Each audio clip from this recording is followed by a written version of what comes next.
এই শুনে ভিকি আর কিছু বলতে পারল না। বাড়ি পৌঁছে অয়ন শ্রীমন্তীকে বিছানায় শুইয়ে দিল।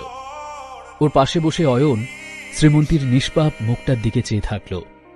বাড়ি ফেরার সময় অয়ন বিক্রমকে বলেছিল শ্রীমন্তীর জন্য একজন ডক্টরের ব্যবস্থা করতে। বাড়ি ফেরার পর সেই ডক্টর চেক আপ করে বলেছিলেন কিছুক্ষণের মধ্যেই শ্রীমন্তীর জ্ঞান ফিরে আসবে। কিন্তু ঘণ্টা দুয়েক পরেও শ্রীমন্তীর জ্ঞান ফিরল না। বিক্রমবাবু, আপনি ফিরে যান, আপনার নিশ্চয়ই অন্য কাজ আছে। কোনো কিছু দরকার পড়লে আমাকে বলবেন। সরি শ্রীমন্তী, আমি তোমার খেয়াল রাখতে পারিনি, এই কারণেই এত বড় ঝামেলাটা তোমাকে একা সহ্য করতে হলো। আজ আমি সময় মতো না পৌঁছতে পারলে কি অঘটনটাই না ঘটে যেত। তবে আর নয়, এতদিন তোমার ভাই বলে সৌর্যর সব শয়তানি হজম করে নিতাম, কিন্তু ওর সাহস দিন দিন বেড়েই চলেছে। এবার ওর একটা ব্যবস্থা করতেই হবে।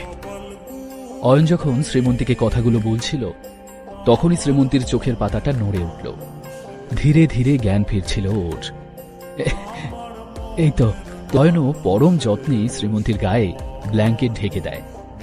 পরের দিন মল্লিক ইন্ডাস্ট্রিজের অফিসে নিজের কেবিনে বসে সূর্য অধীর অপেক্ষা করছিল।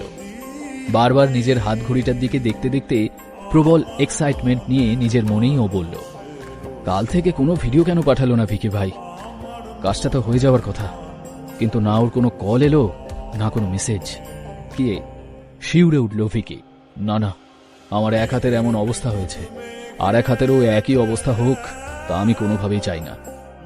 এই ভেবে ভিকি সূর্যর ফোনটা রিসিভ করে সোজাসুজি বলল, দেখো মল্লিক সাহেব, ডিলটা শেষ। কথাটা শুনেই সূর্যর চোখ দুটো চকচক করে উঠল। ভাইয়ের মনে হচ্ছিল অয়নের নামটা বলে সূর্যকে দুটো বাজে কথা শুনিয়ে দেয়, কিন্তু পরক্ষণেই ওর ভয় হল যে অপর হাতটাও না ঘায়েল হয় এইসব চক্করে।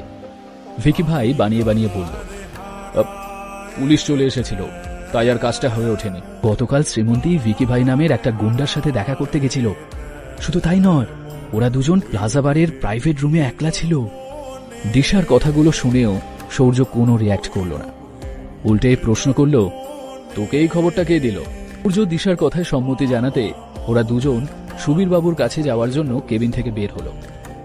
কিন্তু সুবীর মল্লিকের কেবিনে এসে ওদের দুজনের চোখ ছানা বড়া হয়ে গেল। শ্রীমন্তী আর অয়ন আগে থেকেই সেখানে বসেছিল। সুবীরবাবু দিশার সূর্যর দিকে জ্বলন্ত চোখে তাকালেন। সূর্য দাদুর মুখ দেখেই বুঝে গেল কি ঘটেছে। শ্রীমন্তী নিশ্চয়ই পুরো ঘটনাটা সুবীরবাবুকে অলরেডি বলে দিয়েছে। এখন কি করা যায়? এত অসভ্য তুই শ্রীমন্তী দি, এত কিছুর পরেও দাদু সামনে এসে বসার সাহস কি করে হলো তোর?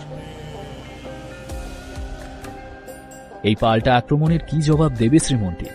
দাদু কি আদৌ বিশ্বাস করবেন শ্রীমন্তীর কথা? শ্রীমন্তী কিভাবে প্রমাণ করবে যে সে নির্দোষ? নাকি এই লড়াইয়ে সূর্য জিতে যাবে? আর অয়ন, সে কি করে প্রোটেক্ট করবে শ্রীমন্তীকে?